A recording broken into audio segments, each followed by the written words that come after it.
that, Mr. Braeden Melton, welcome to UWOVBTV episode number 3. So with this guy, how long have we been trying to do this episode? Well, with the whole pandemic, like, time is a mystery nowadays, but I think my Google Doc prep sheet said, like, last edit was in maybe July. Holy mackerel. So it's been a while. Not good at math, but that's a couple months. But we had a season in between, so I guess that's okay. That's super positive. We're a little busy. That is super positive. Well, cool. Well, thank you for popping in here and having some fun with this. So there were, in this podcast, there were 8 major topics. And so I'll maybe give a brief intro of each topic, and then I'll just drop a question on you and see what you think about it. And so for the first one, the topic title is Gaps Between the Laps. And so the gentleman that recorded this podcast originally is big in the swimming world. He's got an Australian accent. It's way better than our northern Midwestern accents. So when people listen to him, they'll probably enjoy his voice more than ours. But the concept is that it's not about the number of reps, but more about the quality. And so I think as coaches in general, we spend a lot of time thinking about what the activity is, and we try to set it up, and we make sure that all the pieces are going well. And maybe as an earlier coach in our careers, that was like the important part, is the drill running well? And then as we get older, obviously maybe the quote-unquote gaps between the laps become more important. And so any thoughts on how to get your players to understand the difference between doing something and doing something well? Yeah, for sure. In your practice gym, I think you can make it a more collaborative conversation with your players about why you're doing a drill specifically. We have a whiteboard in the gym every day, and so they see the plan, but in years past they might not know why we're doing this. And I think we've all done a really good job at letting them know why this drill is important, because it will help us in our match or upcoming matches be successful. And so, you're preparing for that moment. And so if you can do that in less reps, more quality, less quantity, I think everyone's would be a fan of that. There's a quote that we've used in our gym a few times. It's, if I had 6 hours to cut down a tree, I would spend the first 5 sharpening the axe. And also, again, the collaborative piece, like, we've asked the girls, like, what do you think this means? And so some would say that I would just start wailing at the tree with my axe, however it comes to me. And if it's dull, like, man, it's going to take you a long time. But if you spend how many ever hours, the quote says 5, but fine-tuning, sharpening your axe, you're going to be more prepared for that last hour to get the work done quicker. And I think just, it's really fresh right now, but I wrote this down. We went 5 sets this year, 12 times. Yes, we did. A program record. And we were 6-6. And I think either of those wins and losses, like a couple more points, either way, that could have been way different. And so I think just the biggest takeaway would just be include your players in the conversation. Be like, hey, this is why. It's going to help us win. It's going to help you be successful. And I think they'd be a big fan of that. So just to piggyback, maybe in closure on that one of the things that I thought we did differently or better this year was presenting the problem to the players and saying, this is what we need to solve. How do you want to get to this solution? And we can obviously maybe spoon feed what we think is the best. But getting feedback and letting our players drive that process has been maybe one of the ways to sharpen the axe more quickly and get it done in less time and more effectively. And that's been surely something I think that we want to carry forward more even into the spring season and next fall. The second topic here, connect, engage, inspire. And so the concept is talking about with connection, with engagement with your athletes, if you can bring some inspiration into the gym as to maybe why we're doing something. We're going to go further. We're going to accomplish our goals at a more rapid rate.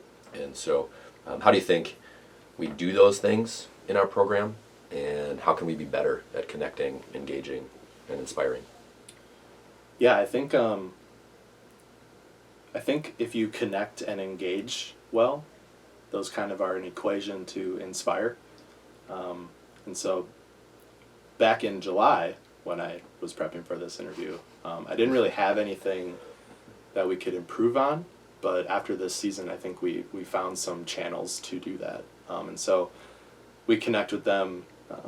They take their self-inventory, BBI, every day, that Coach Carey was the catalyst of, and I think that it can be super useful for them and for us, combined with the Live Deliberately document that they chose their values at the beginning of the season, and then just weekly open channels of communication. Each week a coach got a different group of players, and this is probably the most connected I've felt with our team. And then I guess to backtrack that, our camping trip at the beginning of the season is just the start point.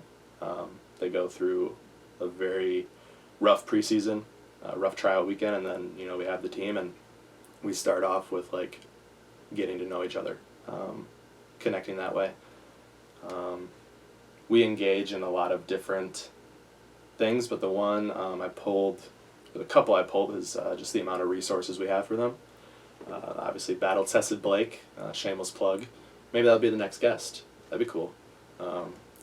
But we would meet with Blake monthly, just to have little checkups from someone who's not a coach, a third-party voice. And we would do, this year, positional film groups. I am usually in charge of the middles. I felt really connected with them this year. In those film sessions, they had a lot of good questions, a lot of good takeaways, and then just having those open channels of communication with each of our players was at an all-time high for me personally. And so I think if you do all that well, you're going to inspire them. But some other ways to do that is we just talk about our goals a lot. It's pretty straightforward what they are. But more importantly, we do a good job of laying out the path to accomplish those. And so by doing that, it's almost like a checklist. Knock this off, knock this off, knock this off. And if we fail, that's okay, because I think as a staff we still trust them to get it done. And trust is obviously something that you need to earn, but I think we trust them no matter what, through success and especially through failure, because who are they going to turn to in that situation? It's going to be us. And if we don't have their back, then you're kind of screwed. But I feel like we're in a good spot with them there. And as you list all the things that we did, these were new. A lot of these things new this season. Yeah. And I remember putting together the framework, in the off season, over the camp season, being really, really excited and also overwhelmed. Oh yeah. At how much management that was going to take and how much time and energy, and I don't know that going into the following season we change a whole lot, but I think we'll surely get better within that framework. For sure. Fine tune those things, and that's what I'm really excited about. But I would also say that the framework, a great framework, has no value if the players aren't bought into that process. And I felt like when we laid out something that was new, the fact that our team was just willing and able to dive in and participate fully in what we were asking was why there was so much value. To have a group that has enough character and is willing to learn and evolve and be okay, yeah, let's do this. This on paper seems like it should be better for us, be better for me, be better for our program, and then just dive in and do it. I don't know that I would hope that any team would do that, but our team surely did, and I thought that's maybe why we had such a positive progression from day one to the end of the season. All right, so topic number 3, continuous improvement. I'll ask the question first. Have you had any moments in your career where you've taken some big steps forward regarding who you are as a coach? And what was it like? Was it challenging? Was it exciting? Maybe both? All the above. I mean, it made me like go back and go all the way back. Well, I'm not as old as you, so it wasn't that far back. Okay, But, okay. I started coaching in 2013. I was still in college myself. I was a sophomore. I was a freshman coach at Waupun High School. And I just I knew what volleyball was, but I didn't know anything. I was basically the hype man on the varsity bench when our matches were over for freshmen. And so I was just happy to be a coach, but I didn't know a ton. Fast forward a couple years, I was at Winneconne High School as a varsity assistant, so I had a little more duties. But my first year there, the team went to the sectional finals, so it's I don't know, I kind of played a little hand in that, so I must be doing something right. And then summer of 2017, we were sitting in your office, a couple days after you offered me the assistant spot, and you just straight up said, so what are you good at? And in my head I was like, I said I can do middle stuff, because I played middle in college. I was like, I can do middles and social media. And that was really it. No one had ever asked me what I excel at as a coach, and that was pretty eye-opening. That first season too, I was finishing up. I was in my last semester of school. So I was still in school. I forgot about that. And so I'm as old as the seniors and juniors on the team. I had a class with Katie Hodges, and so it was pretty weird space to manage. I'm going from a peer to hey, I'm your coach. And I'm a pretty soft-spoken guy as it is, so it's really easy to take a back seat. But fast forward to today, I feel like you and the other four assistants, or the three assistants, have my back, so I'm pretty confident in my role. And just being in the same space. This is the longest place I've been a coach at, so I'm just comfortable in this area. And obviously something's working, because I'm here. I've created this kind of puzzle piece volleyball career where I'm a club director for 2 other clubs, a national program director. So something's working. But it was definitely challenging. It's just hard to grow as a human. But then at the same time, it's just super exciting, because looking back at when I was the high school hype man on the bench, to where I am now, it's pretty cool to see all the opportunities that come when you do grow. I know that I and we are firm believers that if we do what we are best at, collectively, as a program, that's probably how we're going to be the most successful. If I asked you where your area of deficiency is, and let's just focus on changing that, I don't know that we go very, very far. It's probably the same. It is the same with our team. And so if somebody's your best blocker, they need to block well for you to win. If somebody's your best attacker, they got to attack well for us to win. And so the thing, though, that I think has maybe been the most impressive is that you haven't just hung your hat on the things that are positive and that you do well. They do, however, bring you confidence, and you've continued to exponentially grow in your strength areas. I look at your social media now and your graphic skills and video skills now versus what they were 4 years ago. Crazy difference. Look at the way that you coach your middles now versus the way that you coach your middles 4 years ago. Crazy different. But you've also taken areas of deficiencies that you're not blind to and have changed that. And so your ability to manage situations that you're not as comfortable in has also changed drastically, and that's just evolution in general over a period of a few years. That's really exciting to watch any human go through, and so I just get jealous because I'm watching people around me evolve, and I'm like, dang, what am I doing? How am I getting better? And I think maybe that's the challenge, is identifying things like you mentioned for athletes, and then for yourself, make the plan. I think it's almost easier to make the plan for your players. Oh yeah, because you're in that space. You're I'm assuming that they understand that, but we think about them all of the time. Our life is consumed by wanting to do the best for them, trying to figure out where they want to go themselves, laying out the plan with some autonomy there, and then finding ways to motivate them to do that. And sometimes we forget that that's really important for us, too. For sure. And so now this is maybe our first week of the off season, and so yeah. It's our time now. No, that's just good. So, cool, continuous improvement. The fourth topic is give athletes ownership of their skills. So what are your thoughts on balance between letting athletes play the way they're comfortable playing versus trying to get every athlete on the team to perform the skills exactly the same way? And so I guess like when you think preseason, we've got to teach, these are our keys, and we're not gonna waver from our principles here, but we understand that if I tell everybody to do this thing the same way, when we look at the product, everybody's arm swing is going to be a little bit different. And so where is maybe the line, or how do you walk that line? Yeah, I struggled with this one a little bit, but what came to my mind was just, I think it's up to us to give them the tools, and then it's up to them to use them however they do. We have different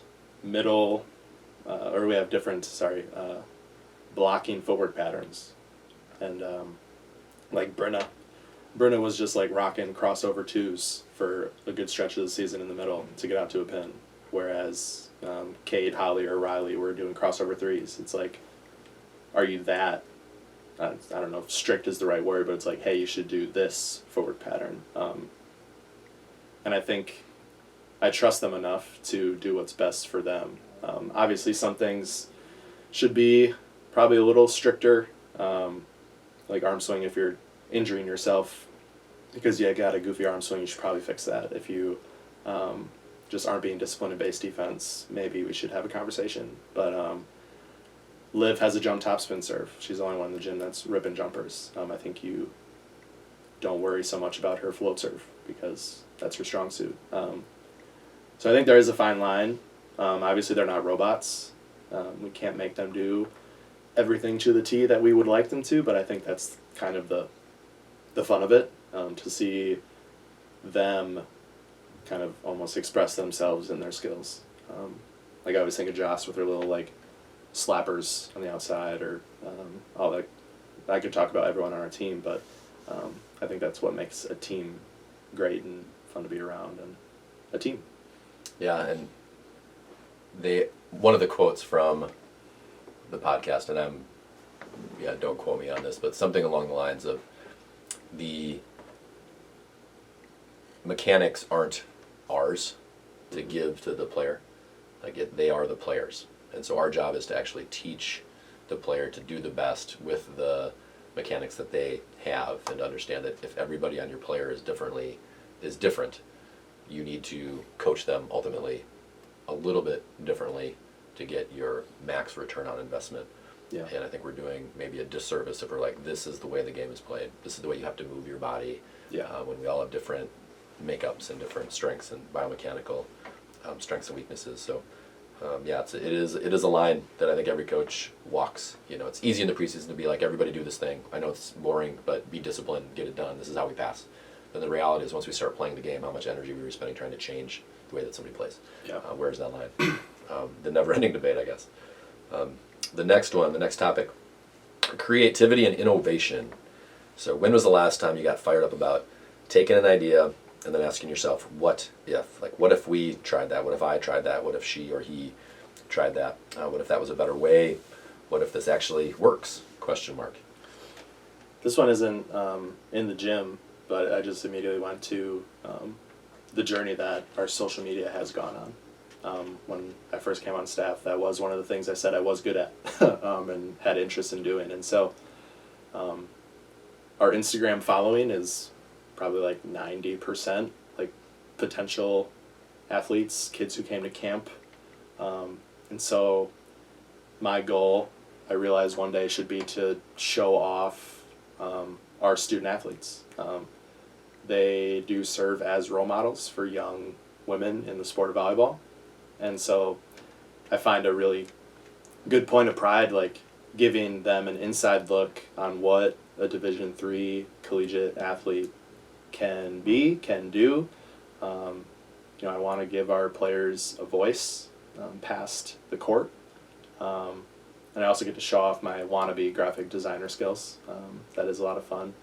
But I just am pretty proud of the growth that all of our social media has taken on. to the point where we had someone come to the team this year saying, like, I want to be a media specialist, and Peyton has been, like, a huge help for us this year. And so it's just a lot of fun showing off our program and really painting the picture of what Oshkosh volleyball is. So nothing really volleyball specific, but that's what came to mind. And so just new projects all the time, basically, pop into my head, like, oh, I can do that, or we can do that. It's part of, like, why we thought of UWOVBTV, and we're here right now. So yeah, this actual product is the answer to this question. Yeah. You know, like I think as a group we tend to not really enjoy being in a rut. You know, it's like we see something, we get excited about it. Can we do that? What if we did that? Let's just do it. Mm-hmm. Sometimes it's horrible, you know, and it flops. But sometimes it's worth its weight. So cool. Topic number 6. Plan. Adapt a plan to the needs of the players. Record the changes you made. So this is more specific, and so I think most coaches do a really good job of planning.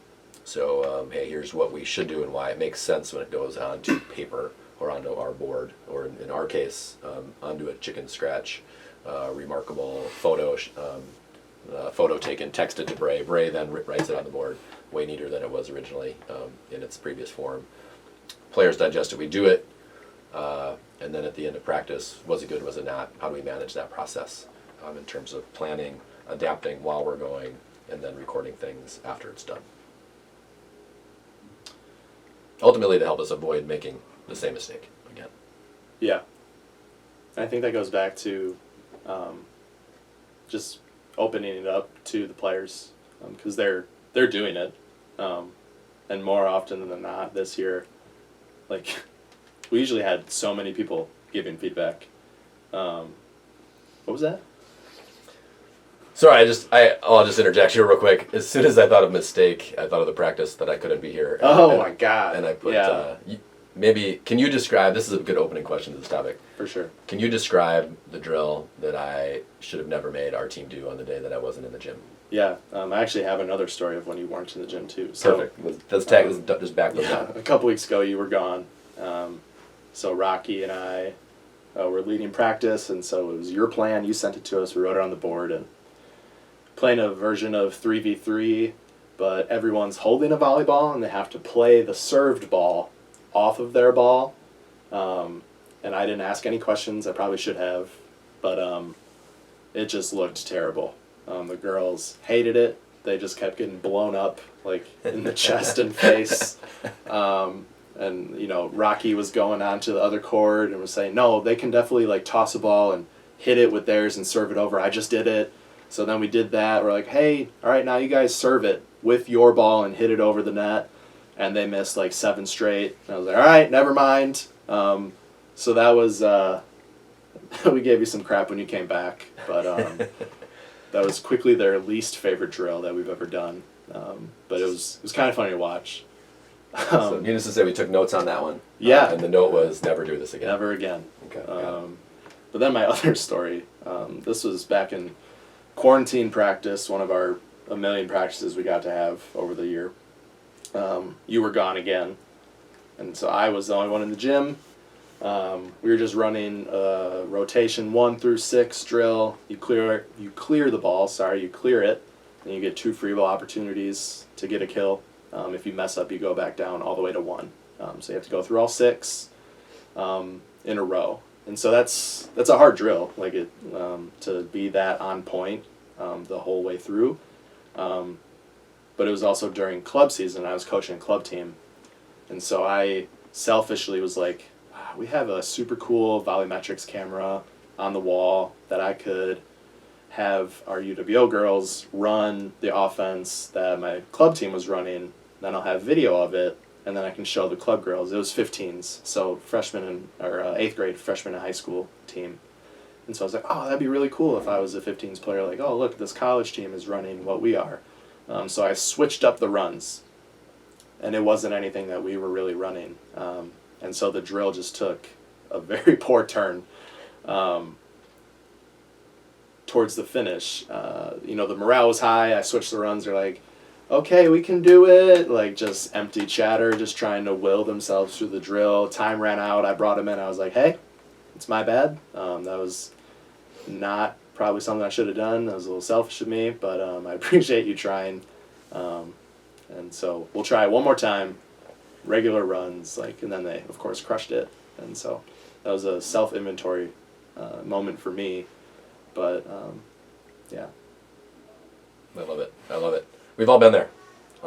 This segment of this interview also makes it seem like I'm never in our gym. Yes, yeah. So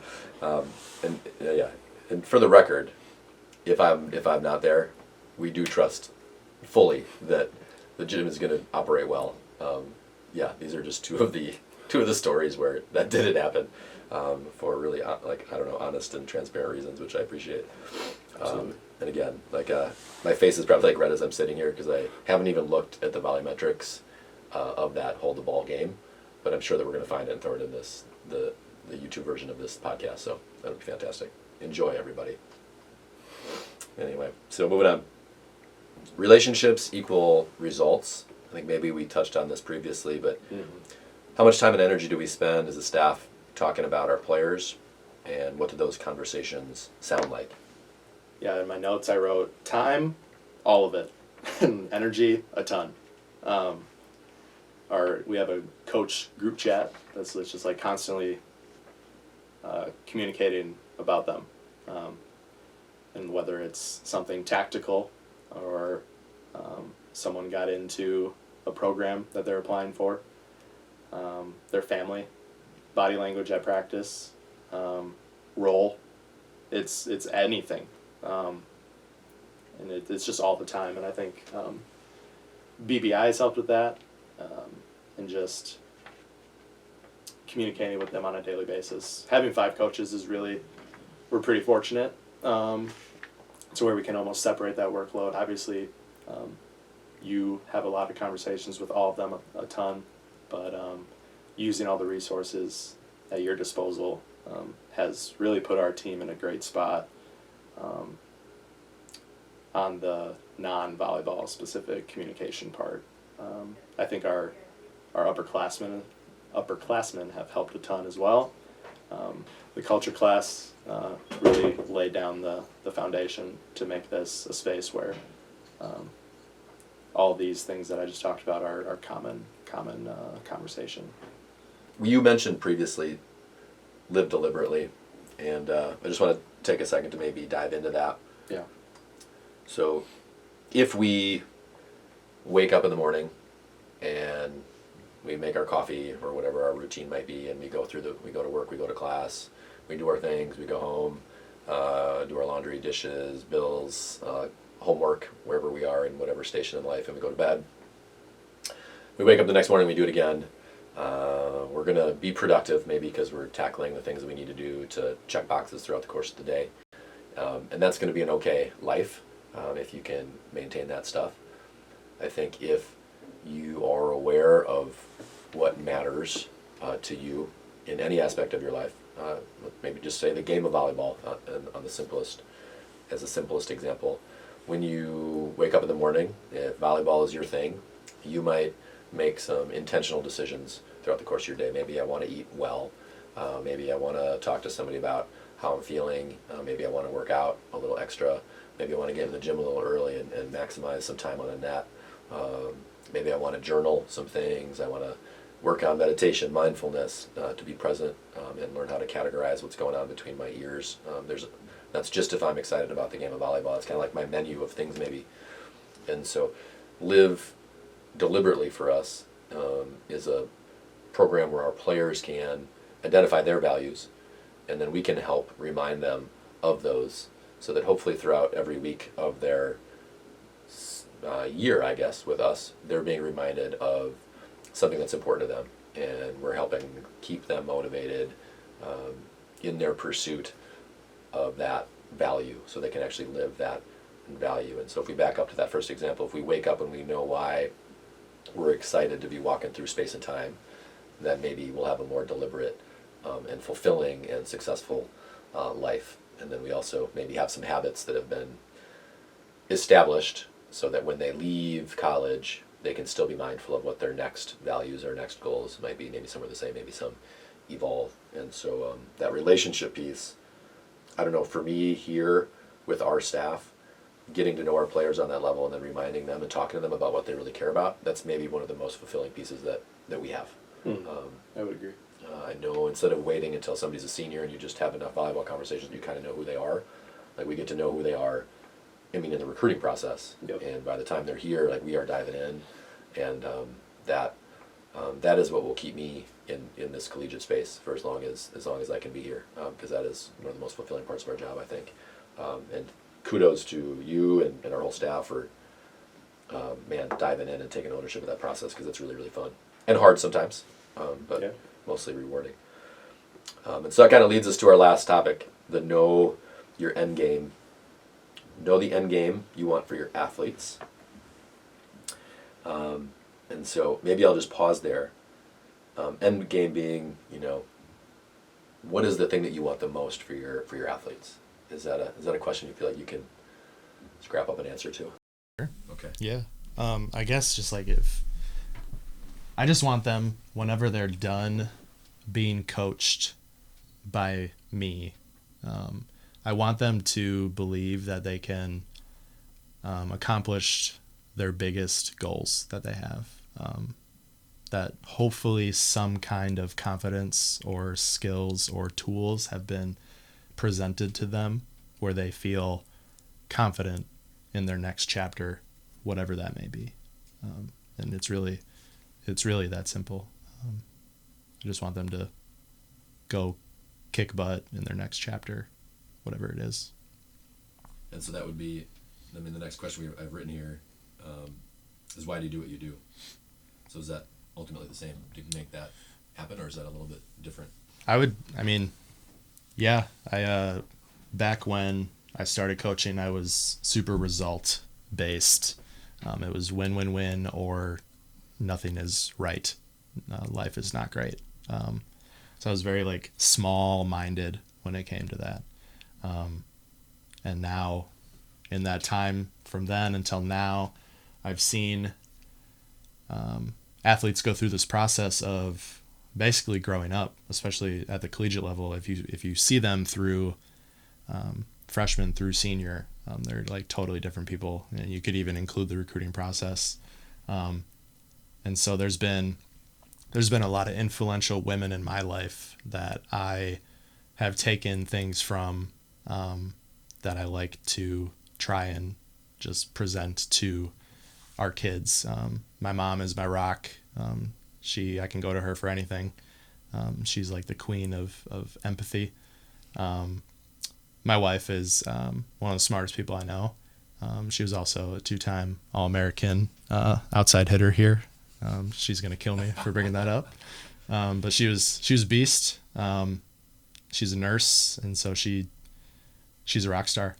And then the last one, my stepsister, is the little dash of crazy outgoing, because she hiked by herself from Mexico to Canada on the Pacific Crest Trail.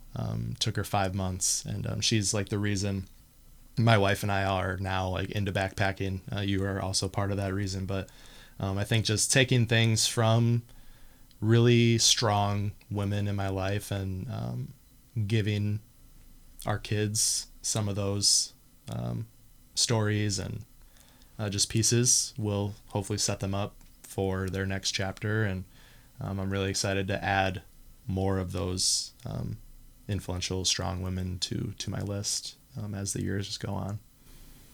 That's awesome, man. I feel like that was the best answer. Awesome. All right, well, thank you, Brett. Absolutely. Peace.